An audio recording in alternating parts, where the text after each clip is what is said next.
Hello, Ross Jordan again with Anchoring International. We're going to be discussing the basics of data compliance using a CMMC framework today. Legally, I need to give you some background, and I'm sorry, but bear with me. So, the Cybersecurity Maturity Model Certification, otherwise known as CMMC, this is a program that was developed by the Department of Defense as a security framework to ensure that American industry meets minimally adequate security requirements for the protection of U.S. government data. This is based on a federal acquisition regulation defined as FAR, Clause 52.204-21, which was in 2016 a subpart of a contract clause that basically required safeguarding of contractor information in systems that possess, transmit, or even store federal contract information. Now, all information that we're going to discuss today and in the future videos that follow comes from the Department of War Chief Information Officer website as of November 2025. All right, so now on to the valuable information. So there are 3 levels of CMMC. However, within the second level of CMMC, there are 2 tiers. So we're going to call this 4 tiers of information that we're going to provide. Level 1 is self-certification.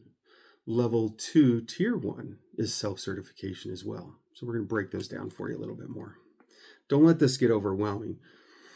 Between now and November 10th of 2026, the best thing that you can do is get level 1 certified in CMMC.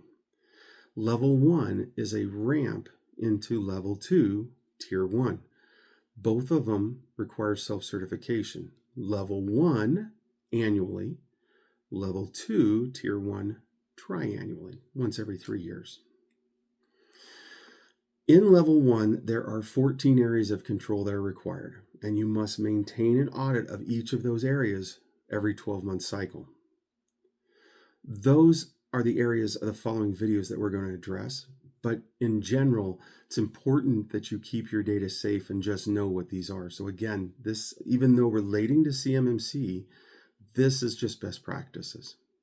So like I mentioned, in level 1, there's 14 areas of control that are required, and you must maintain an audit of these each 12-month cycle. Level 2, tier 1, is based on NIST 800-171 revision 2 standards. Now, to keep this simple, note that both of these levels have the same data security requirements. Just level 2 is a little more intense. 1 done annually, level 1. 1 done every 3 years, level 2.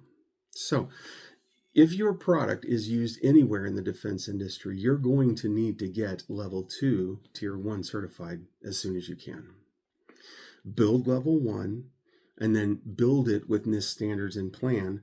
Then as you move through that, it shouldn't be difficult to keep moving beyond into level 2. Level 1, I mentioned, has 14 areas. Level 2 has 110 areas. So it's not that there's that many more that's challenging. It's that the decisions that you make for those first 14 will have impacts of how difficult decision for item number 73 is. So you have to start planning a little bit ahead as to how the decisions made early impact future decisions for you. Now, level 2, tier 2 is where we get into C3PAOs. I don't make this stuff up. I'm just communicating it to you. But basically, that is a certified third-party assessor. Now, if you have a C3PAO requirement, it will be clearly defined in your contract. My expectation as this rolls out is most of us will only need level 1 or level 2, tier 1. But if you need level 2, tier 2, and you require a C3PAO organization to audit you, get on the radar now. They're just rolling out. It's getting difficult already to get in. It's not cheap, I'm sorry. But if you're required to have it, you will have about a year to get ready to do that audit. But once you're required to have it, you will be required to have your audit. So just note ahead of time. The last level is level 3. These are likely Department of Defense prime contractors, so Raytheons, Boeings, Northrop Grummans. They're going to have an entire division designed to compliancy. It's a level of ITAR and militarization that most of us won't have to face. So, with that being said, level 1, self-certification, 14 items. You can do that. Level 2, Tier 1, again, you can do this just following NIST guidelines for 800-171 Rev 2. And then if you're required to have a C3 PAO, or if you happen to be in an industry that requires a Level 3 certification, you'll be using an outside agency anyways. There's the basics.